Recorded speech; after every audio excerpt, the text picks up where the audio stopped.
You're listening to Cinema Rex. It's an Iranian film podcast. Episode 3, Jafar Panahi's No Bears.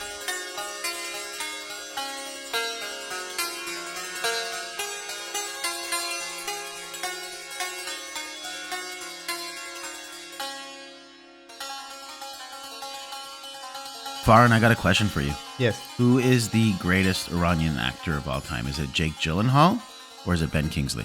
Alfred Molina in Not Without My Daughter. There you go. Good answer.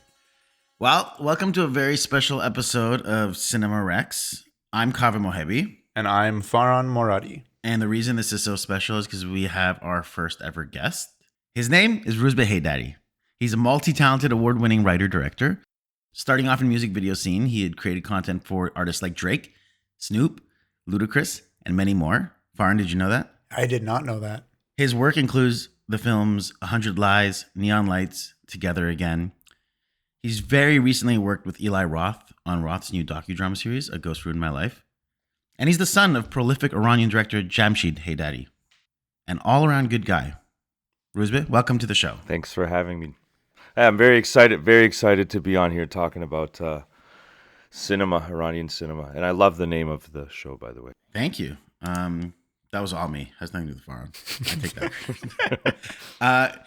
I actually, before we start, let's learn a little bit about you. And what I thought really interesting. I mean, we've met before and hung out, but then I did like a deep dive behind the scenes, and I was really fascinated with the fact that you worked on the film Together Again with your father. Yeah. And that experience being that it's a feature film. It was your first feature film, and you shot it entirely in Iran. Yes. So can you just tell us a little bit about that experience and like some of the, I guess, obstacles that were in your way?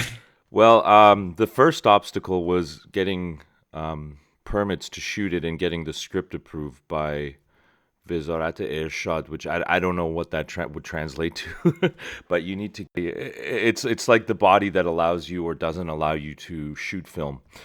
We had our script rewritten almost a dozen times before they gave us the permit, and at first it was a very musical script, like inspired by stuff.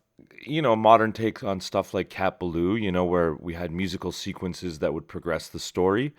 All the musical sequences got ripped out of that movie. It was all like incidental music, mahalli music, like folk music of the island of Reshm that we were planning on including in the movie, but we would get comments like, what is this, a music video or a movie? You can't have this much music in a movie and whatnot. That's interesting. Yeah, so we were, I think at the end of the day, we only had 3 musical sequences in the movie that we were allowed to keep. Also, the subject matter was quite controversial.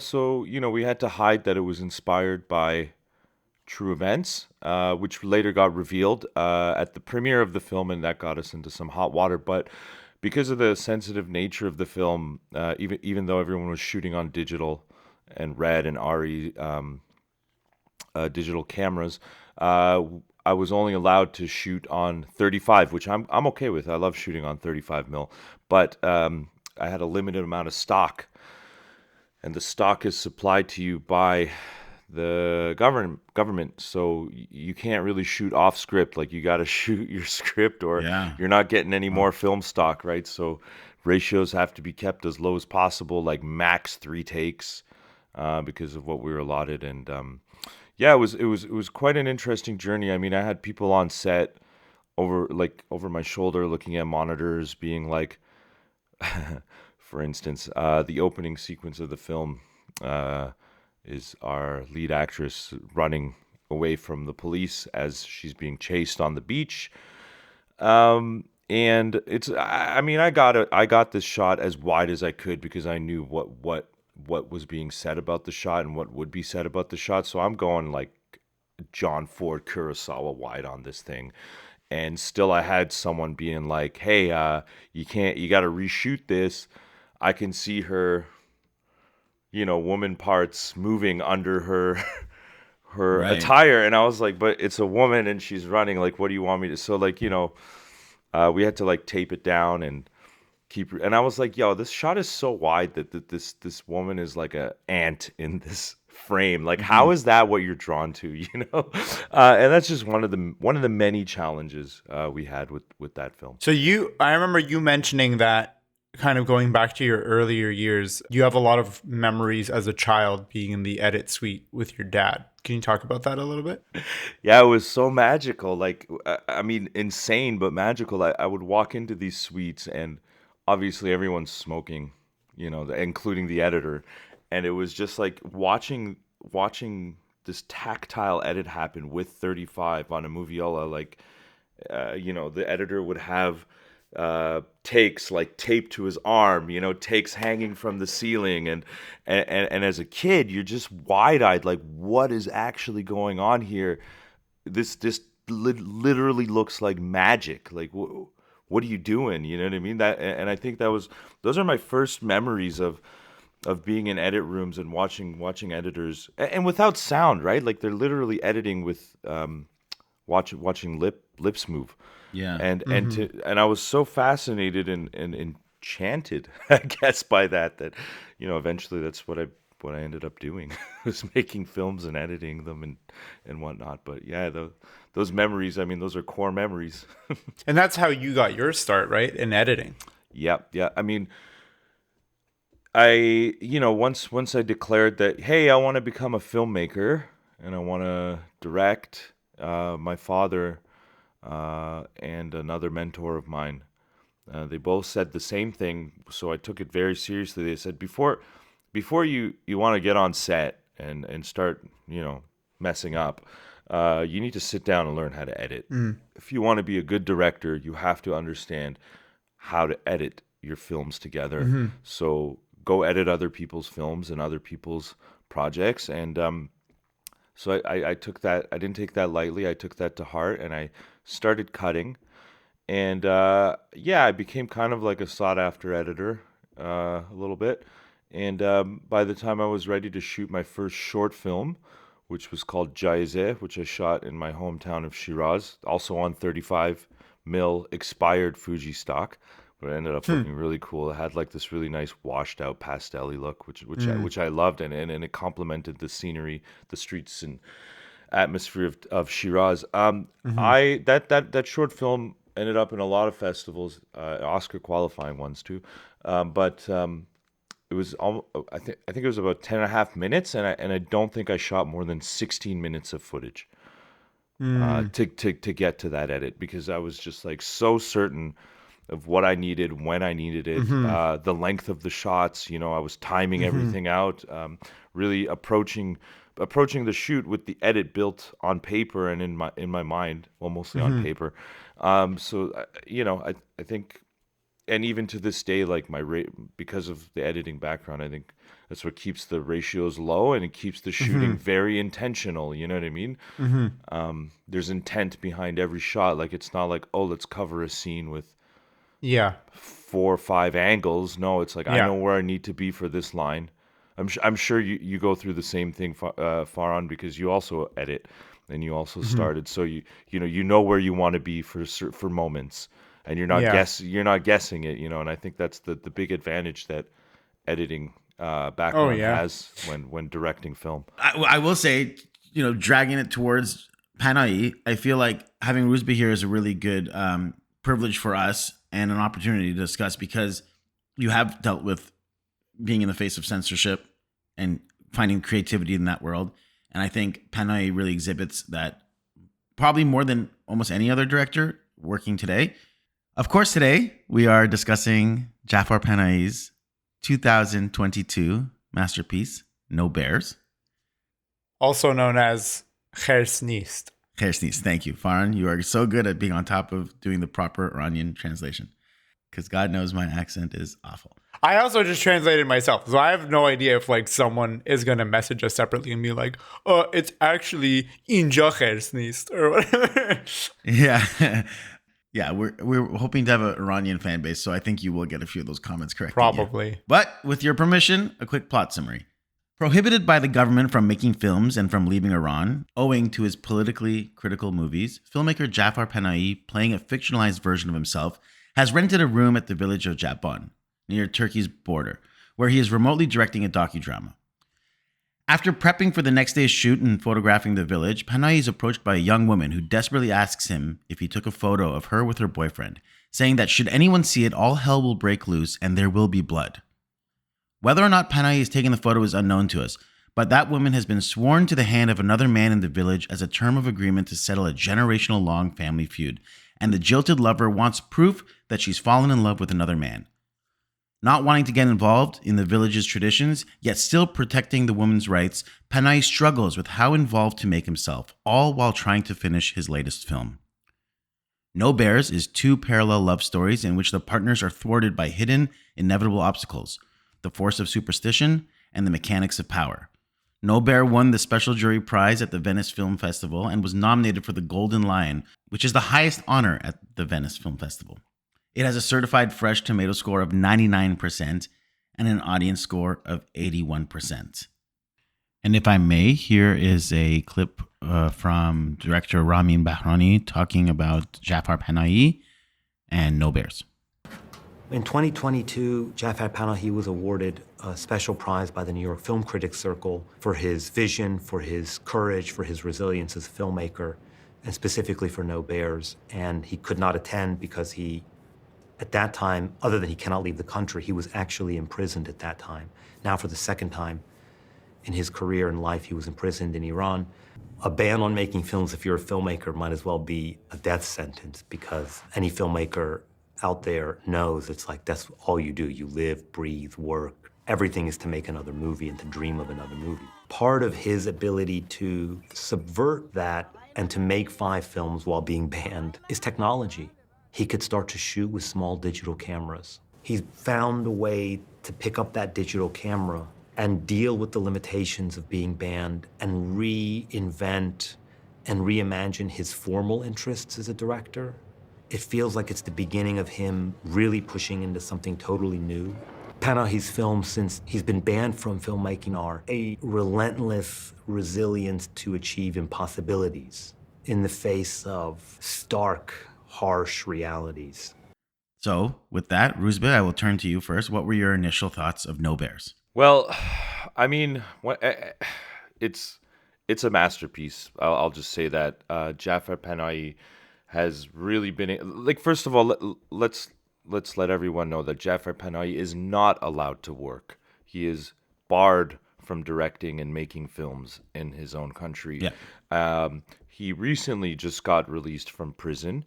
And he's been under house arrest for quite some time now. I don't know if that has been lifted or not, but he's been under house arrest for some time. And so the movies that he makes these days are all done in secrecy, with next to no resources. It's him, shooter, sound person, and away you go. And so the way he approaches his films, and especially this one, there's a lot of meaning. There's a lot to unpack, and he's brilliant at approaching the most complex subjects, but with the simplest in. You know, he dives in very simple ways and explores very complex issues and concepts, and I think No Bears is a great example of that, and it's done all throughout the movie, where little pieces of dialogue, little even camera moves that would wash over a lot of people, but it's saying so much. It's so packed with commentary on society, on life in Iran, on being an Iranian, on censorship, on essentially living in an open air prison is as we all know what Iran can be for a lot of us, and he's able to get those points across in a very beautiful, poetic, and fluid way, and without sort of over explaining or making it dull or dry. Again, like entry point simplicity and diving into complex issues, and I think No Bears was really good at that. That was one of the things that blew me away about that movie. Yeah, I'll echo a lot of what you said. My initial reaction was that I loved it. While watching the movie, especially, I realized that a lot of the people in the village reminded me of my family, especially my family from where my dad's from.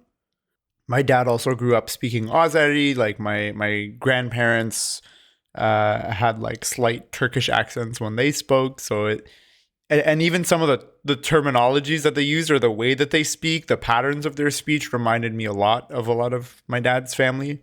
So I connected with that. And initially I'm watching the movie and I'm like, oh, this is so sweet. It's very endearing.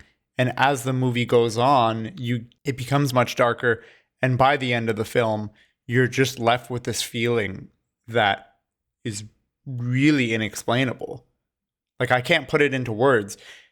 And I think that that's also reflected in the setting in which I watched it, because as soon as the movie finished, that theater was dead silent. You could hear a pin drop. Like I was with a group of other filmmakers. None of us spoke to each other. Everyone exited that auditorium completely silently. So it was definitely an interesting experience. I also, just a couple little things that I really liked and that I kind of picked up on. One was the fact that everyone calls him Aga, like that he works with. The translation says sir. Aga has, in the context that they're using it, has a little more weight than just calling somebody sir or mister. The way that they're using the word Aga is probably likened a little more to master in the like traditional British sense. So there's a lot of reverence behind it. Everyone puts a lot of respect on this guy. And then in the village, everyone calls him Agha Mohandes, which is like Mr. Engineer would be the literal translation. But it's especially used in rural areas of Iran or by older people in Iran. And the idea is that you're giving respect to somebody who's either educated, or they're technically proficient. And in this case, this guy's both. So everyone in this village is calling him Mr. Engineer because they respect him a lot. They know he's smart. They know he's technically proficient. Yeah, and I mean, Aghay Mohandes can be a respect, but it could also be like I don't know. It could it can be facetious for sure. It can be facetious, right? So, and I feel like at some points, the way they're addressing him as Aghay Mohandes goes back and forth between respectful and facetious, and I for sure, just, and it's something like foreign audiences, you got to explain that to them, but that's definitely a term that's thrown around, and not everyone's an engineer in Iran, but everyone gets called an engineer. All I want is One other thing that kind of came out to me was the fact that everyone called it Torque, like what they're speaking, but it's clearly Azeri. Yeah, and in the subtitles they put Azeri, but that's also a contextual thing. Like growing up, I was always like, "Oh, my dad speaks Turkish," and then later when my dad went to Turkey and he came back, I was like, "Yeah, so it was like easy, right?" And he's like, "No, it's not exactly the same." Blah blah blah blah blah. And then later I found out, oh, he's actually speaking Azeri, which is a little different. Like Turkish in Turkey is a mix of like Azeri, Arabic, Anatolian, like ancient Lydian. Like it's a combination of tons of stuff to make modern Turkish. But Azeri, the like Turk that they speak in Iran, is very different. And again, with the back to Al-Ghayman, it's like when the Kad Khoda, the kind of the leader of the village, would call him that. Like you could see that there's a little bit of distaste. Like sometimes, right? I would say initially when he's talking to him, he's like, I think the leader of the village is taking pride in the fact that there's this like city educated guy here. But then later on in the film, he's definitely using it more to be like, you're arrogant. What would be like the English word for Kad Khoda? Like what they use in the subtitles? I wasn't reading the subtitles for most of it, but they use sheriff, which I feel like is apt. It's apt, yeah. I mean, Kad Khoda is different than a sheriff, though. He's like the ruler of the village. Like he is, everything goes through the Kad Khoda. Everything. Yeah. He's kind of like a mayor and a sheriff and like a judge all rolled into one. All rolled in. Yeah. Did any of you all notice like the subtle sort of imagery that came along with like the village ruler, village leader's house, or his abode, or the way he talked to people, or even at first I even thought, when when he's trying to get a signal, and then like Gamber, the guy whose house he's renting, is like, oh, like Kat Khoda says everything is fine here. It's all good. Like, I don't know why you're not getting a signal. That to me was like a direct like knock on the ruling class of Iran, who are always like, everything's fine, everything's cool. Like, what are you guys talking about? You know what I mean? The guy can't get a signal. But obviously the Kat Khoda is like, no, we have internet here. We have a good signal. Da da da. What are you talking about? And also when he goes into the house for the first time, the superiority is and the class divide is really shown. When Panahi goes into Kat Khoda's house, there's all this like bright fabrics and like cushions, and it's the only time in the movie you see in that village that you see couches, like sofas. They're not sitting on the ground, or you're there. And I thought those, like, again, like through simple things, like you really like he's hitting home even a huge class divide within that rural village, even, which is a commentary on the larger issue of classism and class divide in Iran. I think For sure. 100%. society and the larger 100%. Issues in Iran. Yeah. Yeah, and we can get into that. Kaveh, you haven't given your reaction. Well, I like the movie. But the weird thing for me is I've always loved Panahi as a person more than I've loved him as a filmmaker. And I was one of those guys that was like, yeah, Panahi's okay. And everyone's like, what? How do you not love his films? And I've only seen like a handful: White Balloon, Offside, This Is Not a Film, Closed Curtain, and now this. And Taxi. That's a lot more than a handful. He's made more, like he's made like triple that amount of film. It's like a third only of his filmography, I think. It's still a lot of movies. This is still, you're familiar That's with true. his films. But the thing is, for the longest time, I kind of was like, again, because you guys are directors, I'm a writer, I'm like screenwriter by trade, and I'm always going back to script. And so I love and respect the courage this guy has as a filmmaker, but I was always like, man, it's like ever since The House Arrest, it's always him. It's always documentary style, and it just like lacked the things that like a Kiarostami has of like that.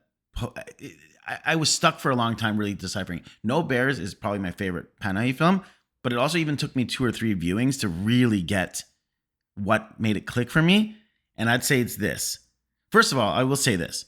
I love his cat and mouse game with the government. Every single film of his is a challenge to a government that's holding back his creativity. And even like the opening shots of this film, the screenwriter, I always go like, what are the first things you see? It's this like, you think you're seeing this film about these 2 actors in Turkey. You think that's the film. Then all of a sudden it cuts and the AD comes and interrupts the shot. And you're like, oh, this is a making of a movie. Then it like pans out and he's on a laptop watching this cut. And then the internet cuts out. And these are like the first 3 minutes. And it's that thing of like, in filmnist, it's that play of like, am I making a movie? Am I not making a movie? No, it's just me working on a movie. And it's like it's such a wink to the audience of like, look at me play this back and forth with the government that's imposing. So I love that. And I'm going to go to you guys with a question, because once I had a solution in my mind of this answer, I really connected with the film on another level. And it's this. Can we discuss? Did he take the photo? Does he know about the photo existing on his camera? Because I feel like it's 2 completely different interpretations. I will say first, really quickly, I think he totally does. He did take the photo. He knows he took the photo. And I think he deleted the photo. And the reason I think he did is because previous to that, when he goes out in the desert with his AD, when his AD is convincing him to come to Turkey and cross the border, he comes back the next day. Ganbar says to him, did you go out? And he's like, no, I didn't go out at all. He goes, but there's like sand on your car. And he's like, I didn't go out at all. Like, it must have been whatever. And so he's already lying to the people of that village. So from that first lie that he's not above withholding secrets from them. Yeah, it's in his character. It's in his character, and specifically because, and when we go to behind the scenes, I want to talk a bit about Panahi's like his fight for freedom and how he stands up for women with films like Offside. And it's like he's doing this all to protect this woman who's come to him, right? And what I love about it is the gang always comes up to him with new ways to get what they want out of him. Yeah. First, they talk to him. They show up at his house. And he says, I don't have the photos. Then the sheriff has to come. It's in the level of the sheriff, like you're saying, quote unquote. And it's like, now they're pushing him with authority. And he still says no. Then they bring the little kid in. And like the kid said he saw you took a photo. He's like, I didn't take a photo. And then after all that, he's like, take my camera and look. And I think at this point he's deleted the photo. He's like, look, there's nothing here. Then they're like, now we want you to take an oath. It's like, Bubba, let him go. Like he doesn't, and he's standing up to that. And it's all, they're doing all this in a bid to control a woman's fate. You know what I mean? It's like this culture that, yes, they have their traditions, but they're like, we won't take no from Jafar Panahi as an answer because we want to decide what happens with this woman's life. And he is defiantly standing up, lying through his teeth, in my opinion, to protect the woman. And that's why, that to me, the moment I realized on second viewing that he's lied once to them before about going to the desert. So of course he'd lie again. I was like, this is about a man who is fighting for one woman's freedom. I mean, and the boyfriend too. But. Well, and I think that him fighting for that woman's freedom is a reflection of the society. Like he's talked about how all of his movies are commentary on the way that women are treated in Iran, specifically. And this film, I think, also talks about his own situation where while he's creating art, he's accused of disturbing the peace in a patriarchal society. And his honor is questioned, his peace is disturbed, he's threatened, he's prohibited from leaving, but he also interprets this as they're trying to give him an excuse to leave, and all because a supposed like pious group of leaders are making accusations of him for what he perceives to be an innocent, independent art, right? So I think that this movie is 100% an allegory for his own predicament in Iran and the environment that he lives in, right? Of course. It's a big microcosm. I mean, even from the beginning of the movie when he's trying to get Signal on top of the roof and Rambat is like, no, let me go up there. If someone sees you up there, they might think of you like you're trying to view inside their windows and da-da-da. That's like, that's sexism. That's misogyny. He is like painting the picture of this, misogyny right from the top, like right from the start of the film. You know what I mean? And yeah, I absolutely think he did delete that photo because once Ghazal comes to him, he goes right into his room. He looks at the camera, flips around, does something, and then boom, there's no picture. Yeah, right. That sequence is there, like right after he's confronted by the young woman, and I do think he deleted that photo to protect her. Because at the end of the day, if she is caught in that situation, it's not good. It's not going to end well for her. Or her family, even. So, the other thing, speaking of him fighting against the culture too, is have you noticed the only people he speaks Azari to are the elderly women in the village? Other than that, he's speaking Farsi, Persian, and he says even when taking the oath, they're like, "We want you to say it in Azari," and he's like, "If it's okay with you, I'd feel much more comfortable speaking in Farsi, Persian," and he says. I speak comfortably Azari with my mother. It's my mother's tongue, right? And he's saying that in a sense of like, he will reserve the respect to speak the language of his mother tongue to elderly women. People who remind him of his mother. He'll speak Azari to his mother, and he'll speak Azari to the women who remind him of his mother. He does. To these people who are demanding an oath from him, he's like, I'm going to speak I'm going to speak Persian. It's my language. And he doesn't even do it on the Quran. He's like, I'm doing it my way.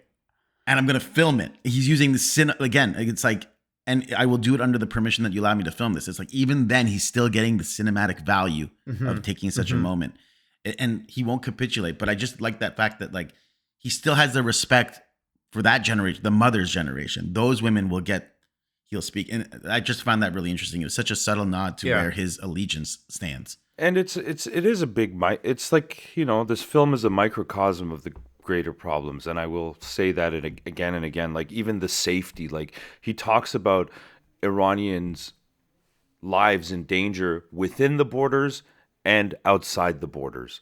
The statement he's giving there, I think in my personal opinion, is that we are not safe within our lands or outside of our lands. You know what I mean? And I think this story does serve as a microcosm for the bigger issues that we all face as Iranians, whether we're in or out of the country. I also loved seeing when he was at the border, how when the guy that he works with is like, oh, you're literally standing on the border, he immediately like stumbles back.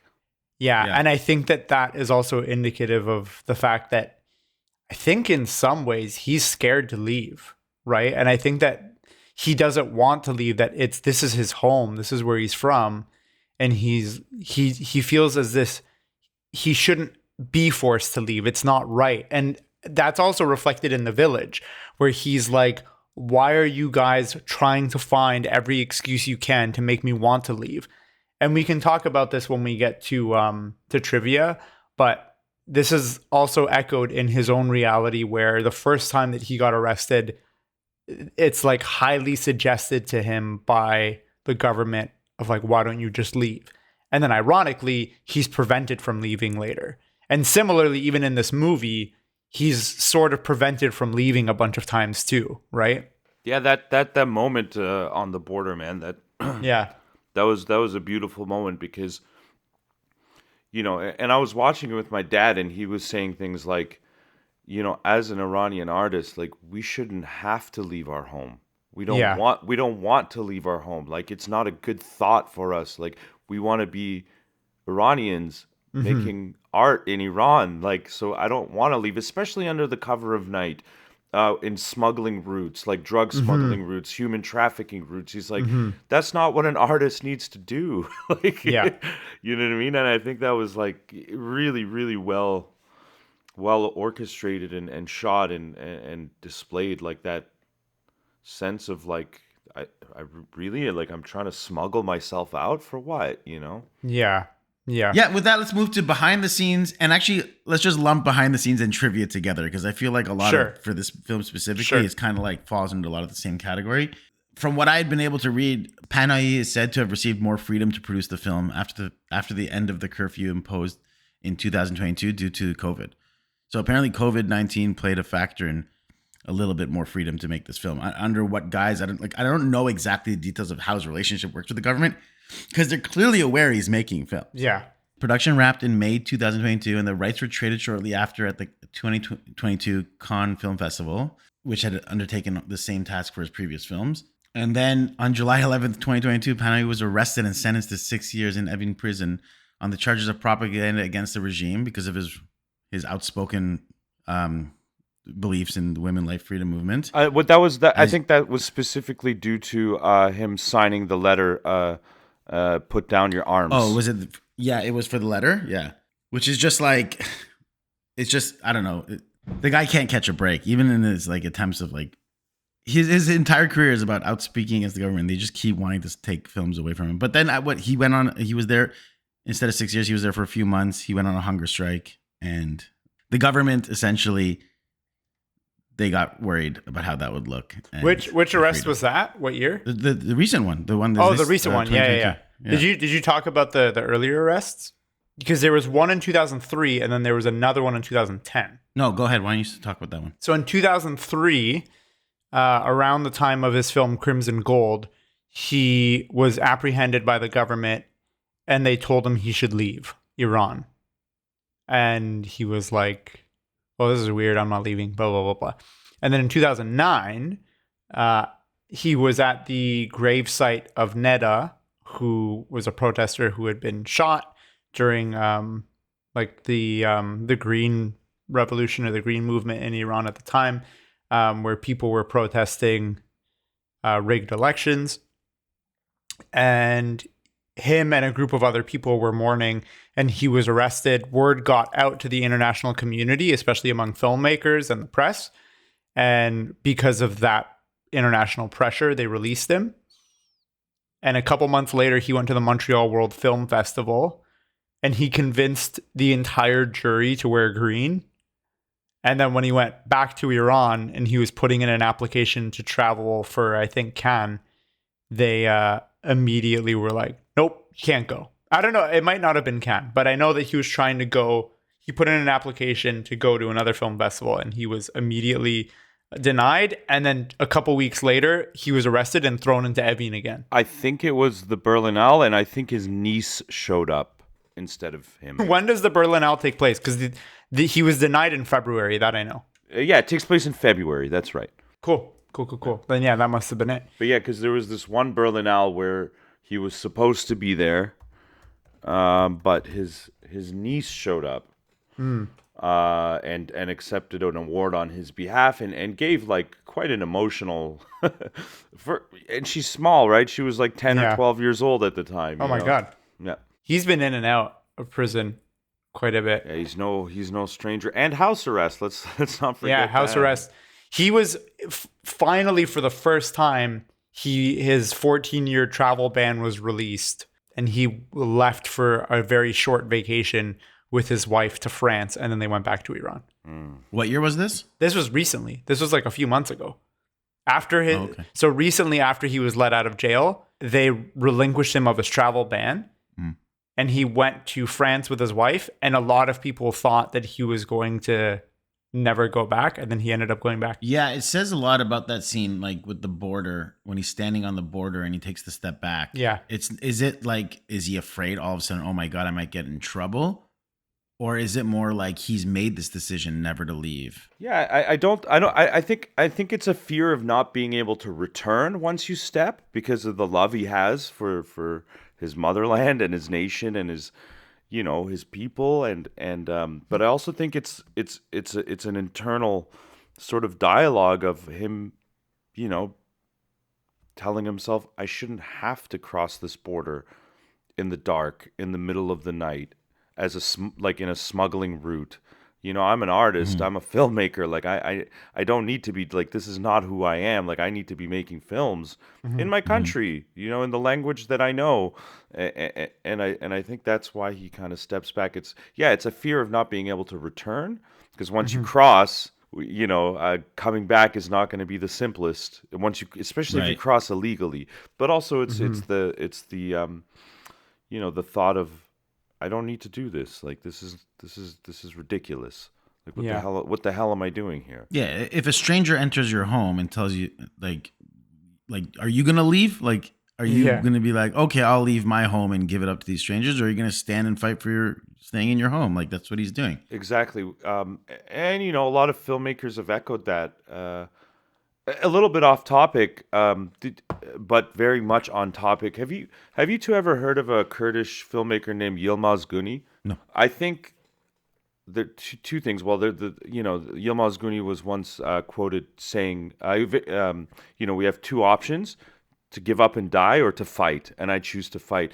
Yilmaz Güney was imprisoned for most of his life by Turkish authorities. Banned from making films, and he actually directed films from his prison cell.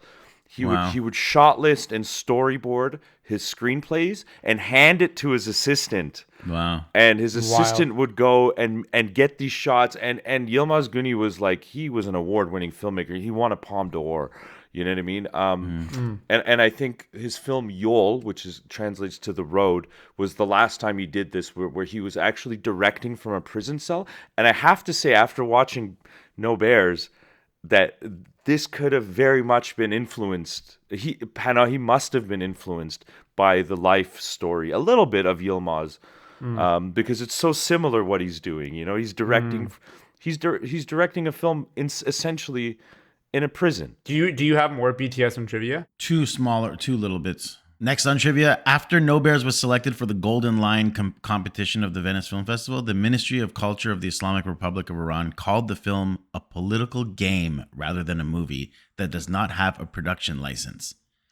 On January 28th, 2022, the Iranian Film Directors Association issued an official statement congratulating the selected directors for the nomination, and moreover demanding that the Iranian government consider the request of 19 cinema guilds and hundreds of cinematographers to examine the status of these filmmakers and their release as soon as possible. So I have one BTS question more than a statement.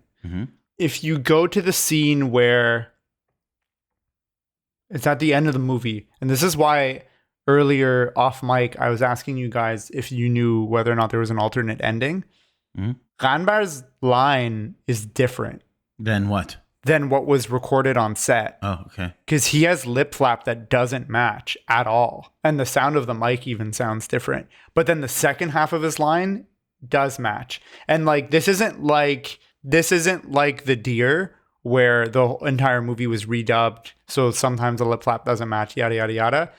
Like all of the lip flap in this movie matches with the exception of that one piece. Just to clarify, is this the line when he's saying don't just get out of here, don't look, like leave the village? No, that part is accurate to what was recorded on set.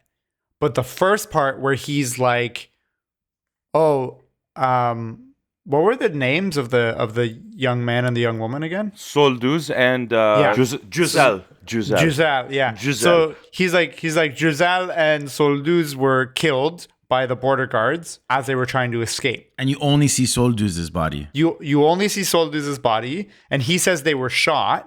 It doesn't look like he was shot. It looks like his head was bashed in on that rock. With a rock, yeah. Yeah, and interesting. You don't know what happens. So it's the other thing for me that was interesting there is that earlier on in the film, his colleague says specifically that the border police have no power in this area. That the power is all in the hands of the smugglers, because the border police have effectively just like left the area. They didn't have the manpower, whatever it is. So it's the smugglers that kind of run this area like a cartel, right? But did they say that? Did they specify that it was the border police who shot them, or they just got shot at the border? No, he says shot. He doesn't shot. Yeah, he doesn't specify who shot them. He just says shot. Yeah. Because I remember double checking that. Yeah, too, actually. Same. I think it just says shot. He doesn't specify. But another amazing thing about Panayi is like the violence is baked into the story. It's not created. Like it's not like a Western. It's not like a Rambo. It's just like and he doesn't show the violence. Like he doesn't show the shooting. He doesn't show the blood spilling out. It's just inherent in the lives of these characters and these people and the situations, and that to me is bone chilling, more so than a Kill Bill kill. You know what I mean? It's just in the fabric of the society. It's in the backdrop, like the trees and rocks and stuff are. It's just kind of like existing within them. Very well said, Kaveh. Thank you, Rouzbeh. So the other thing that he says is that they dragged. You're right that it's not border police. It just says they were trying to cross the border and then they got killed. The other thing that he says is that they dragged themselves back to here, like all the way back to like just outside the village. Which, when you see the state that Solduz is in, this guy did not drag himself anywhere. Like, this guy was clearly murdered on that rock. So I think that the ending was changed, and I'm curious to know why. I did find one of the actors on Instagram, so I kind of want to ask him. You should ask, because Yaroub, the person who's trying to... marry the spurned lover. He though throughout the whole movie, you get the impression that this guy is gonna kill somebody. And Giselle even says like he's gonna. There's going to be blood. Yeah. And he's not in that last scene. You don't see him at all. You don't see him, and you don't see Giselle. Yeah, neither one. And so he says he's going to take matters into his own hands too. Yes, he says like, you guys aren't going to be there for me. I'll take care of this myself. And you see him fist fight the guy. So you can draw your own conclusions how it went down. So maybe Panahi didn't want to paint the worst picture of this villager boy. Mm-hmm. You know what I mean? And maybe in the edit, I don't know. Who knows? He was just like, yeah, let's just throw to the smugglers. You know, because I don't want to, you know what I mean? I don't know. Maybe he had some reservations about. But he also doesn't blame the smugglers. It's like pretty open into who shot him. So it could also be the border guards. Or Yaroub. Yeah. It's Yaroub, right? It is. Yeah. Okay, any other BTS? When you say BTS, by the way, I keep thinking like we were talking about the South Korean pop band. What? Oh, that's one. You know BTS? Yeah. Any other behind the scenes? That's all I've got. Okay. Critical reaction. I have a few, but most of them are one sentences, but I could rapid fire them of what like the critical response was if you want. Oh, one more BTS. Did anyone else catch the Del Cash song that is sung at the birthday party? That was beautiful Bordi Az Yadam, which was Yeah. Dilkash, which then later turned into a duet with Vigen. And Yeah. I thought that was brilliant because just the lyrics of that song are so incredibly haunting and sad and mournful. And Where was this played during the? Zara was singing it at her birthday party in Oh, Turkey, okay. and she Yeah. was singing. Right. Yes. She was singing the Delkash song, and that gave me chills. 'Cause Yeah, every me too.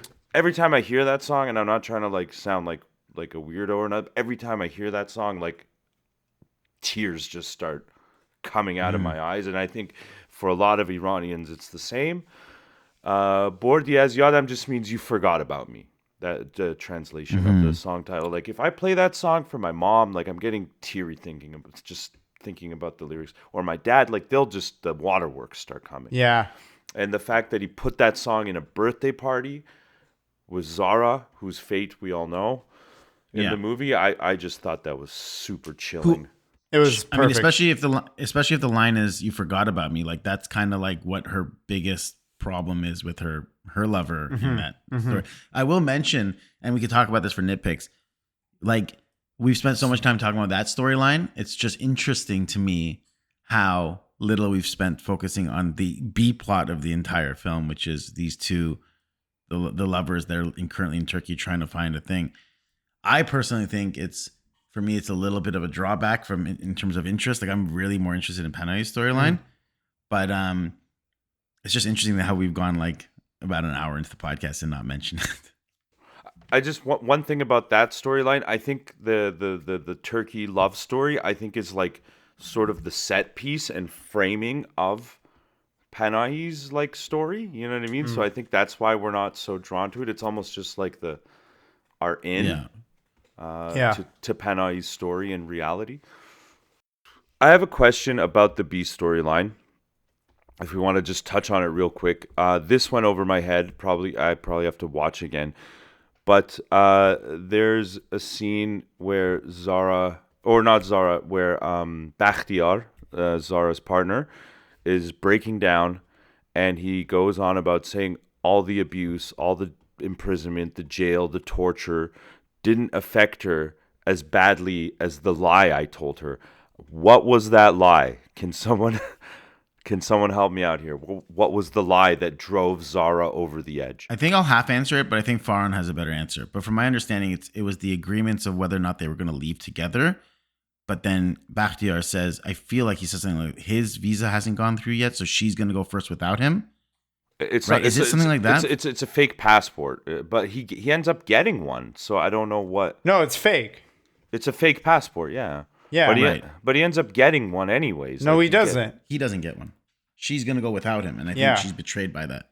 And they don't tell her even at the end. Like she deduces it on her own. Like the idea is that she saw the fake passport herself and tries to pretend like she doesn't see it, plays the scene, and then mid scene she breaks character and she's like, "You guys think I'm stupid? Like I know that you're all lying to me."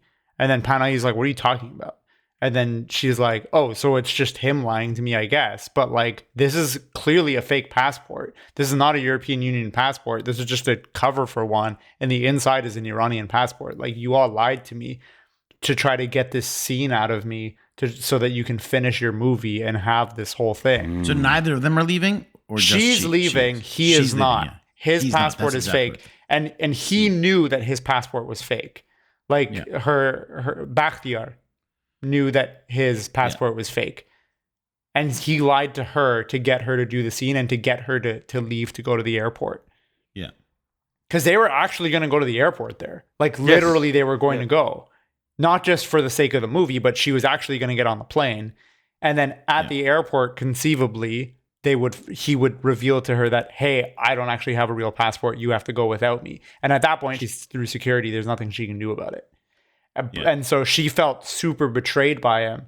And at this point now, she's already in such a poor emotional state that I think the fact that this one person that she loves, this anchor in her life, has betrayed her, everything that she had left to live for is basically gone. And he knows it. He knows that betrayal is going to set her over the edge because she had so much trauma and she was in such a volatile emotional state. But he's eventually going to meet up with her. Eventually. And I Well, mean, maybe. We don't know that. we don't know because that can take years. I mean, my parents were Yeah. separated due to war, and we didn't know the next time when we were going to see our Yeah. dad.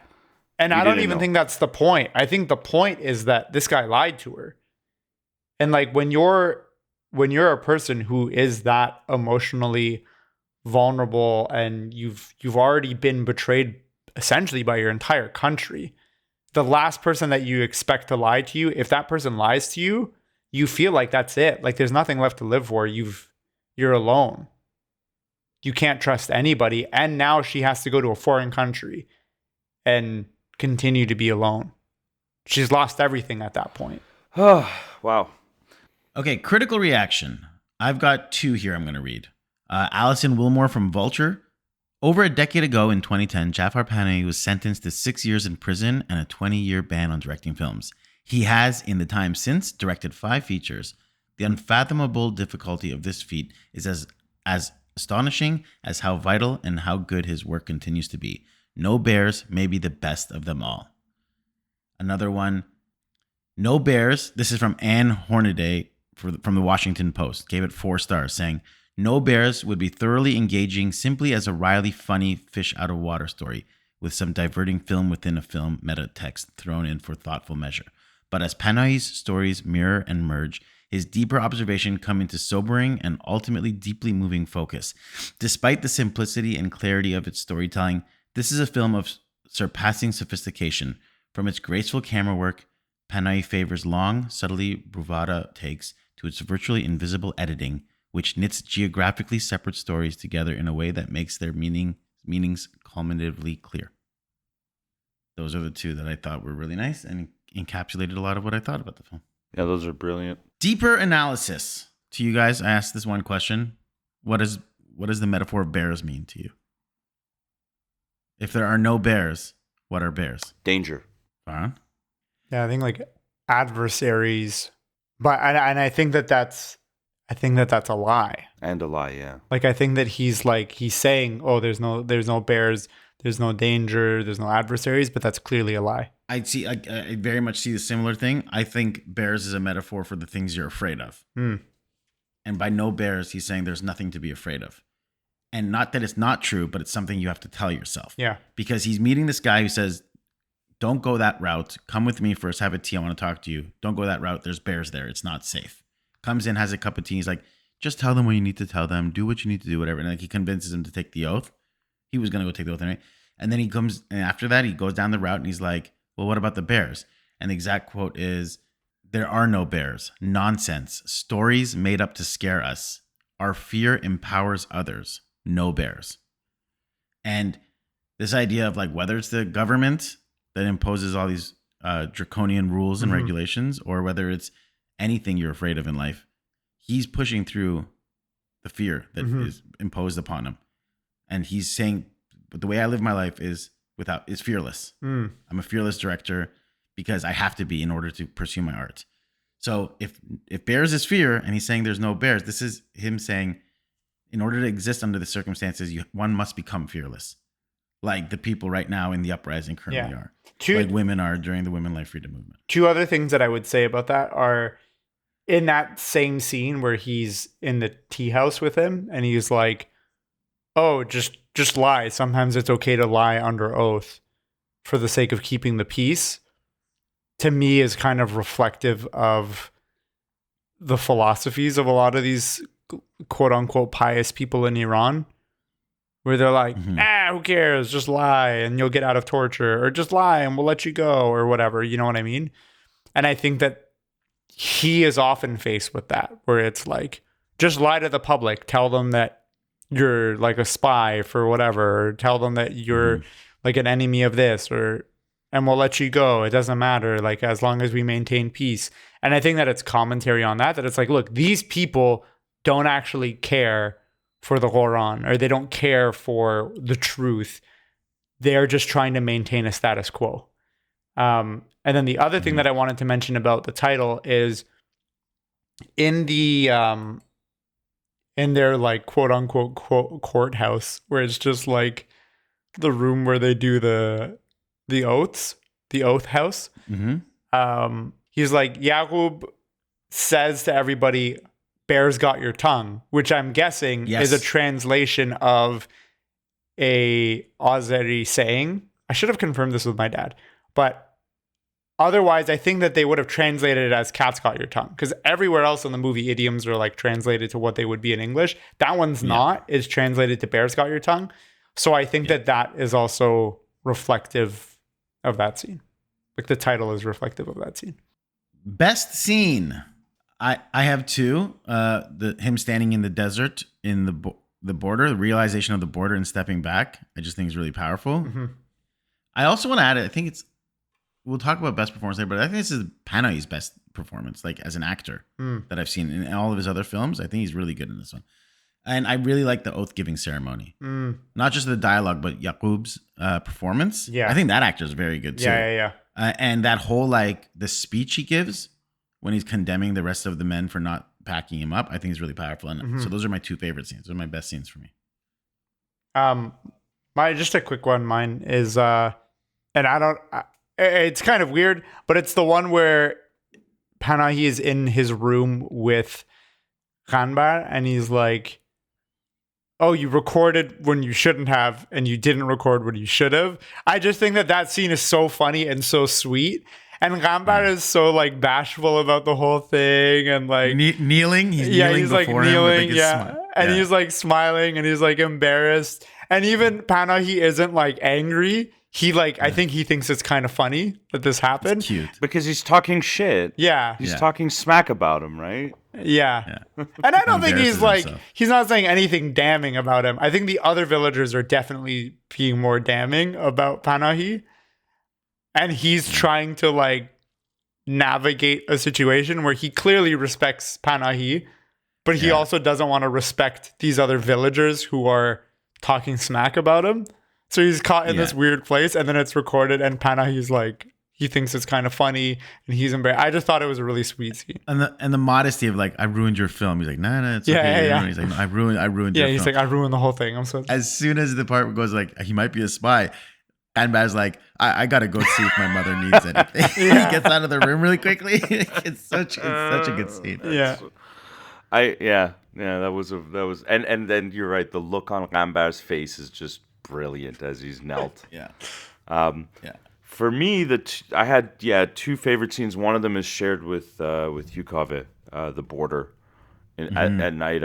I thought that was so powerful, but also when Solduz comes to visit him, I think there was so much meaning in that scene because Panahi is like, you're educated, you can talk your way out of this, you can talk through the problems. And Solduz's response is, if your problems could have been solved by talking, you wouldn't be here. And I just, and I think that speaks to Panahi's situation, to all of our situations as Iranians. If talking could have solved our problems, we wouldn't be here. And he, it kind of talks on to the fact that, diplomacy really doesn't work in that place. I like the point that he makes with that too, where he's like, look, we're educated people. We should be able to talk this out. Right? I love that. Yeah. I have a honorable mention for a really good scene and it's really just a point that's made in the scene, but when they're getting the kid to give his account of what he saw as a witness, and Panahi's like, you don't even need my photo. Look, you have a witness. Here's your proof. Take this kid. And they're like, well, he's a kid. We can't trust his account of things. His word means nothing. And he's like, that's the word you're using to accuse me. Like, what? Yeah. Which I thought was great. Yeah, it's very funny. Least favorite scene. My least favorite scene, I'll just say it pretty coldly. It's his film within a film doesn't do it for me. I get there's parallels there with the struggle and hardships, but any one of those scenes, I just want to keep going back to Panahi's. And specifically, my least favorite scene is the one where Zara, I think, is she's wearing the wig and she takes it off. Something about her performance isn't really nailing it for me there. Yeah, I can almost feel I can see the acting when she looks away from the camera. I can almost see her going through the lines in her head. I think she might be a very talented actor, and I haven't seen her in other things, and she's also better in the other scenes she's in, but that specific scene to me just feels, it bumps for me. And if I had to pick a least favorite scene, it's that for me. Kava, are you ready for my reaction to that? Yeah. That's interesting. Oh God, it's your favorite scene in the whole movie. It's not my favorite. I gave you my favorite, and I gave you my runner-up, but I'll talk about why later. Yeah. I actually remember turning to my dad during that scene. I'd be like, "Oh, this performance! No, this isn't doing it." Yeah. There you go. What about least favorite scene then for you guys? That was it for me. Oh yeah, same one. Same one. There you go. That's interesting, Farhad. My least favorite is the scene where his name's Bakhtiar, right? The other guy, and where he is crying outside the bar. And for me, I think it's just that the dialogue felt a little stiff. Like it almost felt like he wanted the movie to end with her suicide. And so he was trying to find a way to bridge the wig scene with the suicide. And it felt like a first draft of that scene. The fact that we all had to talk about it and be like, wait, what is the justification, blah, blah, blah. And I feel like I understood what his intention was. I just feel like it wasn't written very well. Yep. Just that one scene. Other than that, I didn't even have an issue with the wig scene. And I'm going to use this as a segue into Damn That's Poetry, because part of her monologue I thought was like some of my favorite lines of the movie were in that monologue. Well, look, we can't all have good taste, Farhan, so it's good that you're here for this. No, but go on. Let's go. Damn That's Poetry scene where we discuss our favorite quotes of the film. Farhan, you take it away. So there were a couple of little things that I liked. Like when the old lady was like, "Did you see a djinn?" Like I thought that was funny. Yeah. Also, when the Kat Khoda says to Yagob, when he's like, "Quiet, I'm talking," I was like, "Oh God!" I loved it because it was like, again, he's that elder in the community. He's like everyone's father or grandfather, and so in that cultural context, when that guy's like, "Shh, I'm talking," it's like, yo, that guy basically just took a backhand to the mouth. Right. So those were just some little things that I liked. My honorable mention is when Panahi says, "Now I understand you're looking for an excuse to make me want to leave." That's my honorable mention because I think I think that's him saying that line directly to the government. For sure. But my number one was a portion of the monologue, and I'm just going to read it. You're just focused on ending your movie the way that you want, to show that there's a light at the end of the tunnel, to show that at least one of us got out. But did you ever think what I'm supposed to do then? Why do I even have to go? Why do any of us have to go? For the last 10 years, any small glimmer of light gave us hope that we were saved, to get out of this ocean that was on the verge of drowning us. Then we go and we get stuck and come back, and over and over and over, we get stuck at the border. Have you even thought about what's supposed to happen to those who get left behind? شما دست تو دست دارین که فیلمتون اونجور که دلتون میخواد تموم بکنین. که فقط نشون بدین که یه نور امیدی هست که بالاخره یه نفر هست که بره. ولی اصلا به این فکر کردین که من چیکار کنم؟ اصلا برای چی باید برن؟ برای چی باید رفت؟ 10 ساله که هر موقع یه نور امیدی پیدا میشه هپا میشیم میریم به قیمتی که تو دریا غرق بشیم. بعد دوباره میریم، بعد دوباره برمیگردیم، بعد میریم پشت مرزا گیر میکنیم، دوباره برمیگردیم تو این جهنم خراب شده. And then she continues, and it's more specific to the scene, but I think that first part of her montage was really powerful, and I think that is Panahi speaking to the audience that's questioning why don't you just leave? Why are you still here? Blah, blah, blah, blah, blah. And I think that it's also him commenting directly on the plight of women in Iran. I will say that I think of all the characters, her character is the clear substitute surrogate character for Panahi himself. And to the point where it actually concerns, like, her storyline ends in suicide. And even the look on Panahi's face, the last look you see, it's like, it just leaves you to wonder, like, if everything she's saying, because I like the writing of the stuff she's saying. So I'm with you on the quote. It was just a little bit of the performance. But it makes me wonder, like, if she's a bit of a surrogate or substitute for him in real life, how much do you think he might have struggled? That shit could drive you through depression. A lot of men from that generation struggle with a lot of mental illness, depression, anxiety, fears. And it makes you think, if that is, in my opinion, her playing him, how much of that has he fought with, you know? I think he's fought with it quite a bit, in my personal opinion, and I'm just projecting here. Yeah. Because, obviously, as artists, like, we all were, emotional roller coasters, but being Jafar Panahi, like, you can only imagine the roller coaster of emotions he's riding on a daily basis. Yeah. I wouldn't be surprised if those scenes are also from like another movie that he'd probably planned on writing and working through. And then at one point it's just like, this probably works better. You know what I mean? Like, it almost seems like those could have been scenes from another script that he's kind of merging to this one. Yeah, maybe. I'll say for my really quickly, damn, that's poetry. It's the Yaqub's scene during the oath. Yeah, that was a good one. He goes, his monologue is great and the actor's great. He goes, nonsense, my life has been ruined and no one cares. You see an important person from the city and you believe whatever he says. What's gotten into you? Bear's got your tongue now? You let him disrespect our traditions. I'm talking to each and every one of you. And then fast forwarding a little bit, he goes, you were all enjoying our cord cutting ceremony, eating and laughing. Why this attitude now? Express your opinion proudly. 5 years ago, I went to ask another girl's hand. You said she belonged to someone else.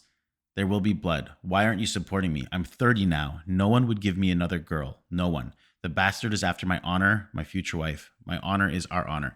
Dillənin başını salmayınca aşağıya. 5 il bundan qabaq mən Qulamın qızını istədim. Onda dediniz, yox baba, ama olmaz. Onun göbəyini kəsiblər ayrı adamın adına. Qan düşər, səni dəri soyarlar, öldürərlər. Ben oğul belə bu da onun taydı da.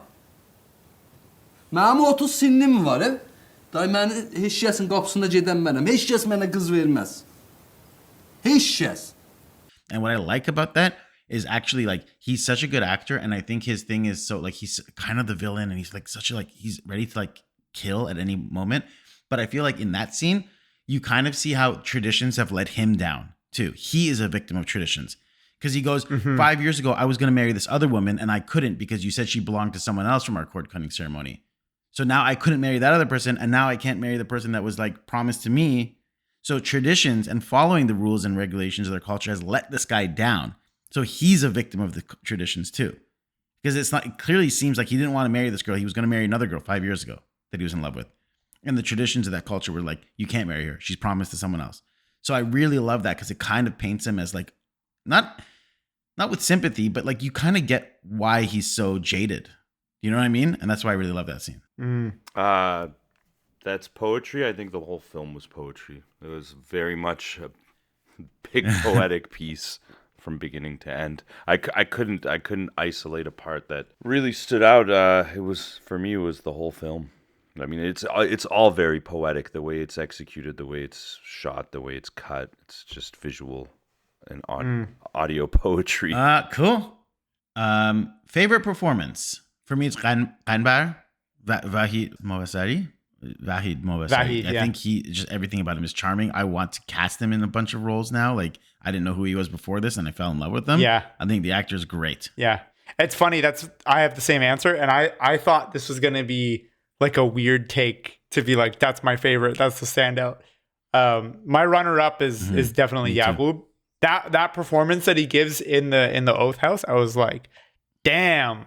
Like, he almost convinced me that he's not an asshole. You know what I mean?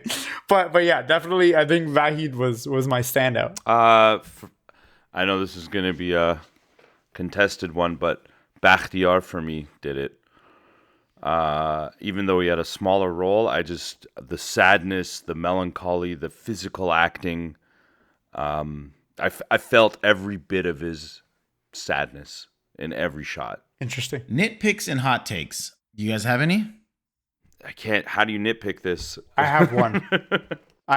And it's like the nitpickiest nitpick. Mm-hmm.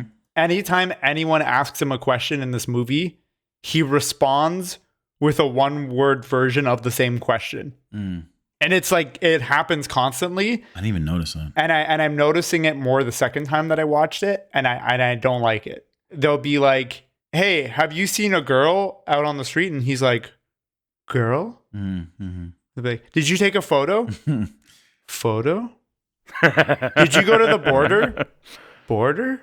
Like every single time. And I was like, oh, this is not Right. good. Like I didn't notice that. it until the second time though, to be fair. My only minor nitpick is, like, did the film within the film have to be a docudrama? Because if it was just a movie, like, this is already a movie that's pretending not to be a movie, that's starring himself about a guy making a movie. So did the movie within the movie have to be a fake movie about documenting a real? It was like so many layers to me that I'm like, why couldn't that have just been a movie? If that makes sense. Can I respond to that?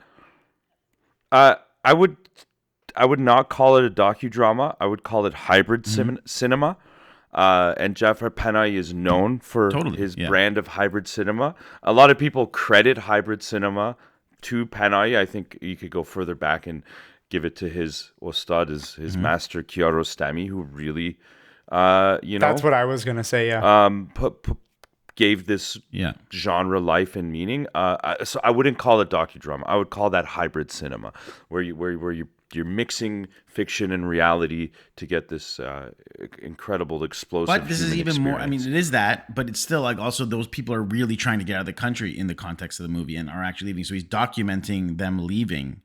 So it's not like Offside. It's like, But that's not the. it's not even like Taxi, or it is also. I mean, it is hybrid, but it's very much like these events are actually happening to the point where when you flash back, when you cut to those scenes, you don't know which scenes are scenes and which scenes are them doing behind the scenes. But that's But also what the film is. That's what No Bears is. So it's like he's doing that on top of doing that. I know, but it's the same thing that Kiarostami does in the Coker trilogy. Like yes. And I think that he does it because he comes from that school of filmmaking. Like I think that it's not just a one-time thing. Like I think that it's an entire genre that's come out of Iran. And it's not something that we have a lot of here in Canada. I'm just saying he's not exclusively that director. Like Crimson Gold isn't that. The White Balloon isn't that. So it's like, would it have hurt to just would it have made the film worse if he had just been making a Crimson Gold sequel, for example? Like, I get that there isn't the paralleling themes, but it's just like, I guess it's just my way of saying, like, I didn't care about the movie he was making as much. Every time I cut away from that, I would just wanted to see him back in the village. That's fair. Yes. No accounting for taste. You're wrong, but that's fair. But also, like I said, I think that film that he was making was the framework. It was the set piece, right? And I mean, it should be viewed as such, not as like a parallel storyline. What aged poorly? Do you guys have anything? I have nothing. Not that for me, not that it's aged poorly, but the idea that in 2023 there's still villages in Iran that are forcing women into marriages with men they don't want to based on deals that they made when the girl was born. Like, I get it, culture, I guess, but it's like this is not even a government. That's misogyny. Dude, don't call misogyny. it culture. It's I mean, I'm misogyny. not trying to talk down to the village's culture, but what I'm saying is it's not even a government imposed sanction, right? They're not saying the government's forcing us to this. So in a country where the government's giving you all this shit to women, you really have to have this village have a culture where it's like, on top of that, we're promising this woman it's an umbilical cord cutting ceremony where we're promising her to, it's like, well, I'm sorry to say, but there's a reason the government is able to get away with the things they get away with, because so many of the people, unfortunately, within that country, they see things a lot differently than you and I. No, I know. I'm just saying that's already aged poorly for, it's like, fuck, man, this is still happening. Like, this is taking place today. I think that it's also important to mention that with what Rouzbeh just said, this isn't only happening in villages. This is 100% happening in metropolitan areas of Iran as well. It's definitely not the majority of people. They're definitely in the minority. But if those people didn't exist, this current regime would have never gotten to power. And all these people who want to pretend like, Iran was completely hijacked, yada, yada, yada, are blind to history. Like, if you go watch the protests that happened in 79 and in 78, there's a lot of people in the street. A lot of people prop this stuff up. And like Khomeini coming in, there's tons of people in the street who are cheering for him. I'm not saying that that's a good thing. That's obviously a terrible thing. But I'm saying that, like, this is a product of what was happening in Iran and to some extent what is still being propped up in Iran. You know what I mean? And I think until we can acknowledge that, there won't be a change. People need to acknowledge that there are people in the country who see things different from them. I obviously don't see it the way that these people do. I don't believe in imposing marriage contracts on people at all.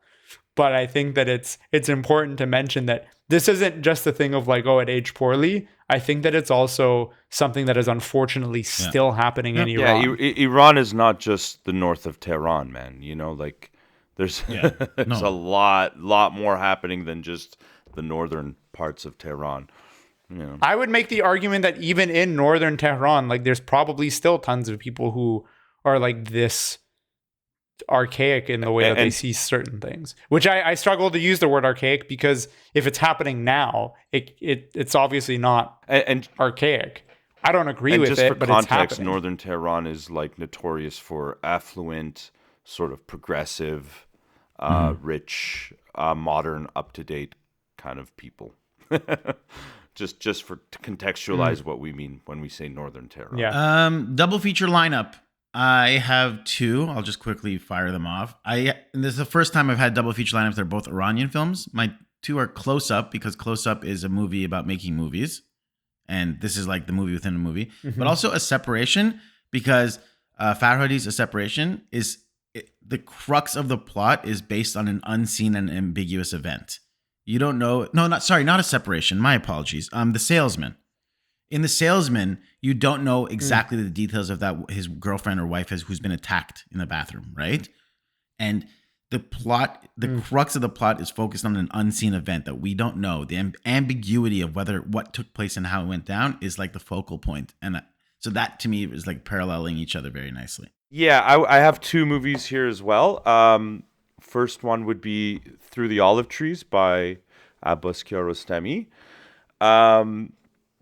And one of the main reasons is because Panahi was his assistant on that movie, and it kind of can paint a picture of how Panahi got to where he is as a filmmaker by watching that movie. You can see him in the movie too, like he's in the film. Absolutely. Yeah. And the other one would be Yol, which I think translates to The Road, by Yilmaz Guni, who I mentioned previously in this talk, and he directed this film from prison. I haven't seen that film. That's great. Yeah, I would highly recommend anything by Yilmaz Guni, whether he was the screenwriter or director. But yeah, and I think there, and I would love to ask Mr. Panahi if I ever get a chance to, if he was at all influenced, if No Bears was at all influenced by the life and work of Yilmaz Guni. Which it must have been, because he's also shooting in Turkey, right? And Yilmaz was a Turkish. He was Kurdish, but living in Turkey and imprisoned in Turkey as well. Well, you're in luck, Rouzbeh, because we have Jafar Panahi with us right here off mic. He's just been silent this whole time. He's nodding yes. He's saying yes. That was the intention. Thumbs up from him. Okay, good. Thank you, Mr. Panahi. Go for it. Mine is Zack Snyder's Justice League. Yep, for obvious reasons. No, I was going to say, honestly, any movie from the Cooker trilogy, especially the second or third, just because it definitely establishes that genre of, movie within a movie, and you're kind of blurring the reality versus what's fiction. And it's a nice way to be like, okay, here's this guy's master. And I'm using it kind of translated from Iran, from how we use it in Iran. Ustad is like a master or a maestro, right? Like a musical maestro. But we use it for other forms of art as well. So in this case, Ustad, he'd be like a maestro of filmmaking. And Panahi was his student, so learned from him and is kind of carrying on that torch. So I think that's like the obvious answer for me. Great. Can this be a modern Hollywood remake? I would say, this is my first time saying no. I said yes to the other ones that we did, but I say no because this film is specifically so inherently personal to him. So, but it's like, not only would I venture to say it can't be made by a Hollywood remake, I don't think any other director could make this movie, because it's so inherently personal to knowing Panahi's journey, his struggles, his fight with the government, and it takes the experience, the pressures, the house arrest that's been placed upon him, the ban on making films, this cannot be made in a Hollywood remake. It would lose all of its soul if it was made in another country. That's my personal opinion. What about you guys? All in favor say aye. Aye. I-ish. I fully back Covet. There's no way that this could be remade by anyone. I agree. One thing that I think that they could do to like kind of adapt it a little bit is I think you could make a remake of the movie within the movie and do it in a way that is culturally different. So for example, Zack Snyder's No Bears. No. Where it can be like someone in the US is direct. Maybe there's like, I don't know, maybe, or even like, I don't know, set it in Russia, but it's like made by Hollywood and someone's remotely directing somebody who's in Ukraine trying to escape or something. You know what I mean? Like, I think that there's a way that you can do the movie within the movie without the village plot, but it's still like a director remotely directing somebody else through this quasi-real, quasi-fictional thing. Just set it in a completely different setting, and I think that's the only way you could really do it. But yeah, otherwise, like beat for beat, I don't see how you could. Final thoughts and grades. Rouzbeh, let's start with you.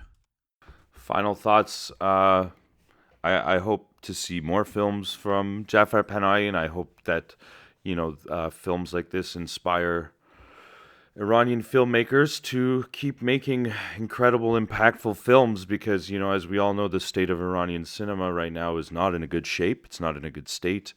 If you don't play ball with the ruling class, the regime, you are not making films. So I just hope that this can inspire younger filmmakers to be fearless, to see no bears, no fear, and make fearless films. And I really think this is one of Panahi's best films. I agree. Well said. What would you give it a school grade if you were a teacher marking it from A+ to F? I'd give it an A or an A+, damn near. I mean, I'm in no position, like I'm like that's really like humiliating almost for me to have to say like, oh, I'll grade this as something. It's, Jafar Panahi is an ustad, is a maestro, is a master. And for me to be able to give him a grade, I couldn't do it. I wouldn't be able to. It's just that that's very humble of you, but it would be just also to help other people know, if they're going to watch some of these movies they've never seen before, how highly you praise it or whatever. So I highly recommend. A++ then, or A+? Or A? Yeah, A+. Let's go. Farhan, grades and final thoughts.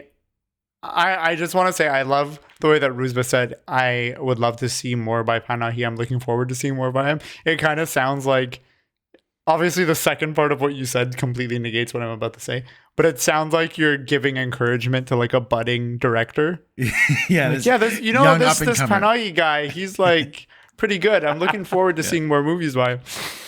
Can't wait to see his second film. Sophomore film, Bears. No, you just can't get enough of this stuff, right? And I think the importance is the value of it is so high that I just want to see more and more and more made. Yeah, no, 100%. I mean, a lot of my thoughts on this, I think I gave it at the beginning.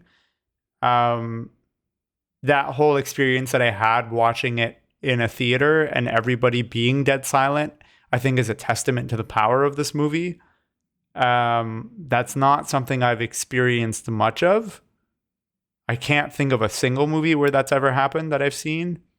So I'm struggling between like A and A+ on this.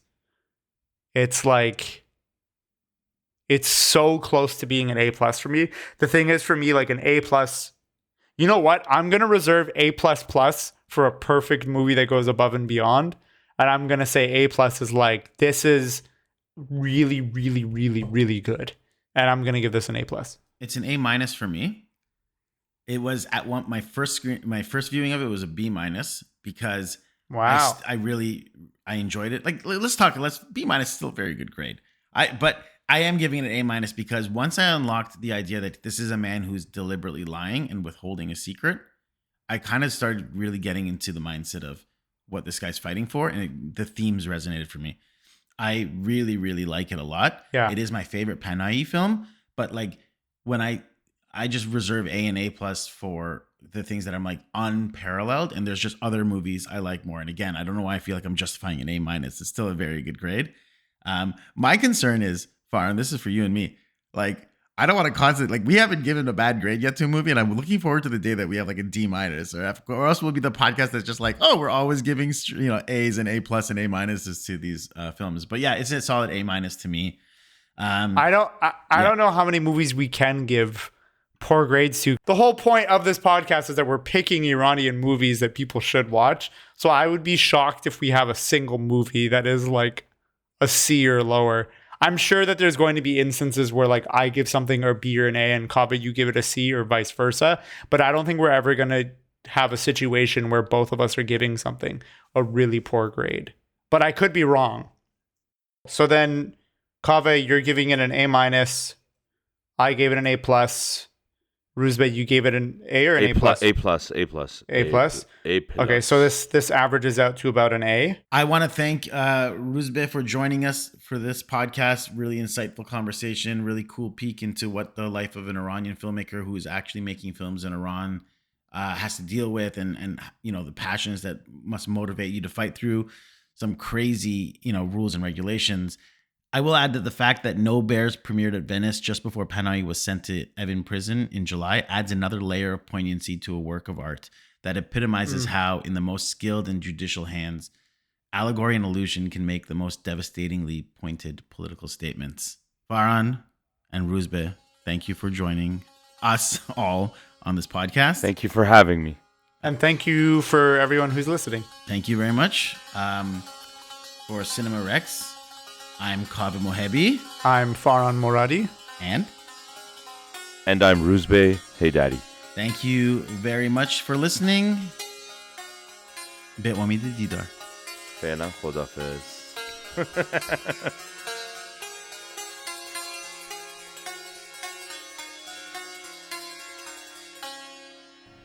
Music for Cinema Rex was written and performed by Sohail Satinjan.